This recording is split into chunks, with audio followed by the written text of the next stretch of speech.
ಬೇರೆಯವರಿಂದ ಆಗ್ತಕ್ಕಂಥ ತೊಂದರೆಗಳು ನಿಂತೋಗ್ಬಿಡ್ಬೇಕು. ಸದಾ ಲಕ್ಷ್ಮಿ ಸ್ಥಿರವಾಗಿ ನಿಲ್ಲಬೇಕು. ಮತ್ತೆ ಹೆಂಗ್ ಸಂಪಾದನೆ ಮಾಡೋದು ಅನ್ನೋದಾದ್ರೆ, ಮನೆಯಲ್ಲಿ ಯಾರಾದ್ರೂ ಕೆಟ್ಟ ಚಟಗಳಿಗೆ ಬಲಿಯಾಗಿದ್ರೆ, ಆಕರ್ಷಣೆಗಳಿಗೆ ಬಲಿಯಾಗಿದ್ರೆ, ಅವ್ರು ಯಾವ ತಪ್ಪು ಮಾಡ್ತಾ ಇದ್ದಾರೆ, ಹೇಗೆ ತಪ್ಪಾಗಿ ಇನ್ವೆಸ್ಟ್ ಮಾಡ್ತಾ ಇದ್ದಾರೆ, ಯಾವ ಚಟಗಳಿಗೆ ಬಲಿಯಾಗಿದ್ದಾರೆ, ಇದೆಲ್ಲವೂ ಸಹ ಗೊತ್ತಾಗಕ್ಕೆ ಶುರು ಆಗುತ್ತೆ.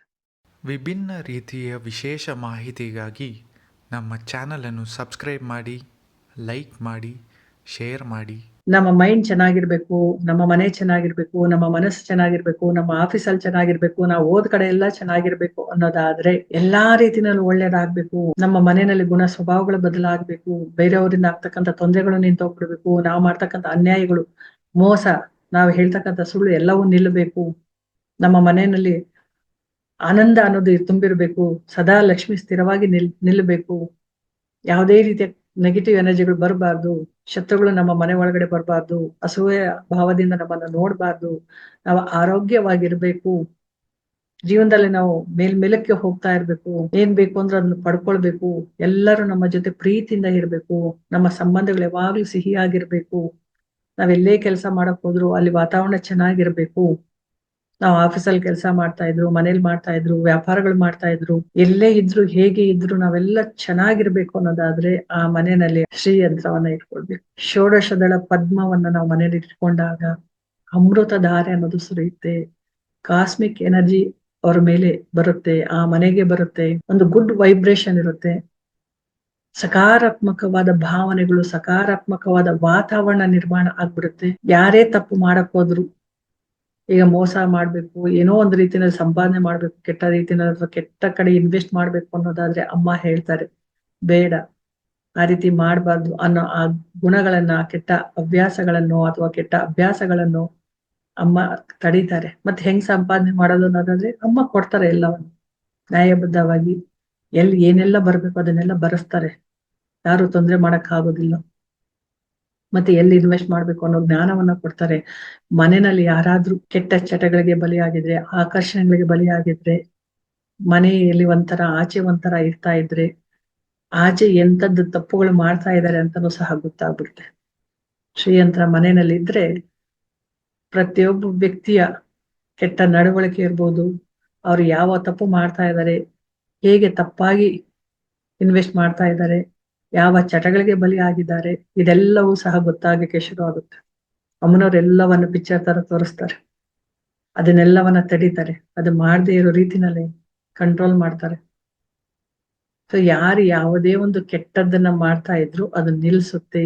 ಮನೆಯಲ್ಲಿ ಎಷ್ಟೊಂದ್ ಜನ ಒಬ್ಬರು ಮಾಡೋದ್ರಿಂದ ಒಂದು ಗಂಡಿರ್ಬೋದು, ಒಂದು ಹೆಣ್ಣಿರ್ಬೋದು, ಒಂದ್ ಮಕ್ಳಿರ್ಬೋದು, ಏನೋ ಒಂದ್ ತಪ್ಪು ಅಭ್ಯಾಸಗಳನ್ನ ಇಟ್ಕೊಳ್ತಾರೆ, ಚಟಗಳನ್ನ ಇಟ್ಕೊಳ್ತಾರೆ. ಅದೆಲ್ಲವೂ ಗೊತ್ತಾಗಕ್ಕೆ ಶುರು ಆಗುತ್ತೆ. ದೊಡ್ಡ ಮಟ್ಟದಲ್ಲಿ ರಾದ್ಧಾಂತ ಆಗಕ್ಕೆ ಅದು ಬಿಡೋದಿಲ್ಲ. ಅವಮಾನ ಆಗೋದಕ್ಕಾಗ್ಲಿ, ಅನುಮಾನ ಪಡೋದಕ್ಕಾಗ್ಲಿ, ಅಥವಾ ಅದರಿಂದ ಮನೆತನದ ಗೌರವನ ಧಕ್ಕೆ ಬರ್ತಕ್ಕಂಥದ್ದಾಗ್ಲಿ, ಯಾವುದು ಆಗೋದಕ್ಕೆ ಅಮ್ಮ ಬಿಡೋದಿಲ್ಲ.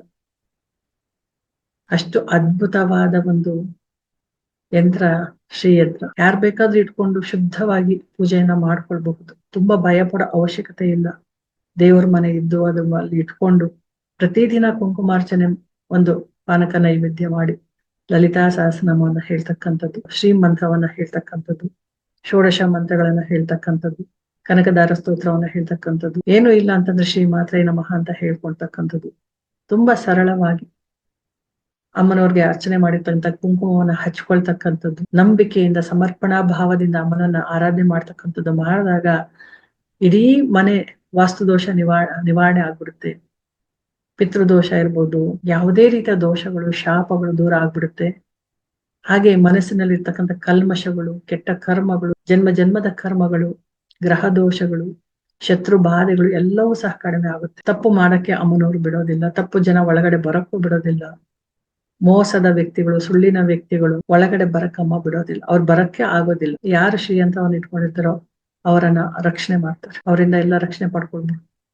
ಅಷ್ಟು ಅದ್ಭುತವಾದ ಈ ಒಂದು ಶ್ರೀಯಂತ್ರ. ದೇವಿ ಖಡ್ಗಮಾಲ ಸ್ತೋತ್ರವನ್ನ ಹೇಳ್ತಾ, ಲಲಿತಾ ಸಹಸ್ರನಾಮವನ್ನ ಹೇಳ್ತಾ, ಶ್ರೀ ಅರ್ಚನೆಯನ್ನ ಮಾಡ್ತಾ ಅದ್ಭುತವಾದ ಫಲ ಕೊಡ್ತಕ್ಕಂಥದ್ದು. ನೀವು ಬೇಡ ಅಂತಂದ್ರು ಆ ಲಕ್ಷ್ಮಿ, ಮಹಾಲಕ್ಷ್ಮಿ ಮನೆಯಲ್ಲಿ ಸ್ಥಿರವಾಗಿ ಕುತ್ಕೊಳ್ತಕ್ಕಂಥದ್ದು. ಜ್ಞಾನ, ಬುದ್ಧಿ ಮತ್ತೆ ದುಡ್ಡು, ಅಷ್ಟೈಶ್ವರ್ಯ ಅನ್ನೋದು ಆ ಮನೆಯಲ್ಲಿ ತಾಂಡವಾಡುತ್ತೆ.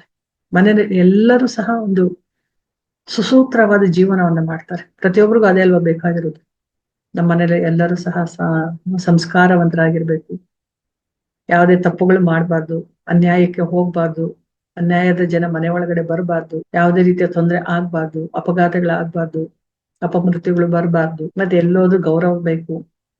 ಶ್ರಮ ಪಟ್ಟು ಜೀವನವನ್ನ ಮಾಡ್ತಿದೀವಿ, ತುಂಬಾ ಒಳ್ಳೆತನದಿಂದ ಒಳ್ಳೆ ಸಂಪಾದನೆ ಮಾಡ್ತಾ ಇದೀವಿ ಅಂದ್ರೆ ಅದಕ್ಕೊಂದು ಬೆಲೆ ಬೇಕು, ಅದಕ್ಕೊಂದು ಗೌರವ ಬೇಕು.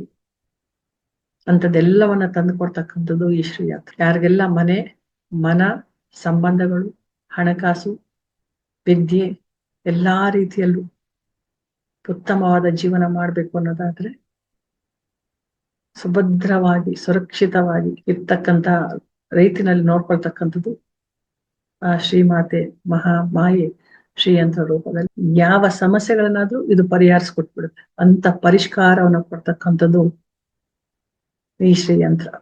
ಪ್ರತಿಯೊಬ್ರು ಇಟ್ಕೊಂಡು ಈಗ ನೋಡಿ ಎಷ್ಟೊಂದು ಆಫೀಸ್ಗಳಲ್ಲಿ ಇಟ್ಕೊಂಡಿರ್ತಾರೆ. ಇತ್ತೀಚೆಗಂತೂ ತುಂಬಾ ಕಡೆ ಶ್ರೀ ಯಂತ್ರಗಳನ್ನ ಇಟ್ಕೊಂಡಿರ್ತಾರೆ. ಅದದೇ ಆದ ಒಂದು ಕೆಲವು ನಿಯಮಗಳಿರುತ್ತೆ, ಅದನ್ನ ತಿಳ್ಕೊಂಡು ನಂತರ ಇಟ್ಕೊಳ್ಬಹುದು. ಆದ್ರೆ ಯಾವ ಭಯನೂ ಬೇಡ. ಕೆಲವೊಂದು ಸಣ್ಣ ಪುಟ್ಟ ನಿಯಮಗಳನ್ನ ಅನುಸರಿಸ್ಕೊಂಡು ಅದಕ್ಕೆಲ್ಲದಕ್ಕೂ ಭಕ್ತಿ, ನಿಷ್ಕಲ್ಮಶವಾದ ಭಕ್ತಿ ಪ್ರೀತಿ ಇರ್ಬೇಕು, ನಂಬಿಕೆ ಇರ್ಬೇಕು. ಎಲ್ಲರೂ ಇಟ್ಕೊಳ್ಬೇಕು ಆಸೆ, ಆದ್ರೆ ಅದಕ್ಕೆ ಬೇಕಾಗಿರ್ತಕ್ಕಂಥದ್ದು ನಿಷ್ಕಲ್ಮಶವಾದ ಭಕ್ತಿ, ನಂಬಿಕೆ ಇಟ್ಟು ಮಾಡಿ. ಭಯ ಬೇಡ, ಯಾವ ಕಾರಣಕ್ಕೂ ಯಾವ್ದ್ರಲ್ಲೂ ಭಯ ಬೇಡ. ಸ್ವಲ್ಪ ದಿವಸ ಮಾಡಿ ನೋಡಿ, ನಿಮ್ಗೆ ಅದರ ಒಂದು ಅನುಭವ ಬರುತ್ತೆ. ಗೊಂದಲ ಬೇಡ, ಭಯ ಬೇಡ.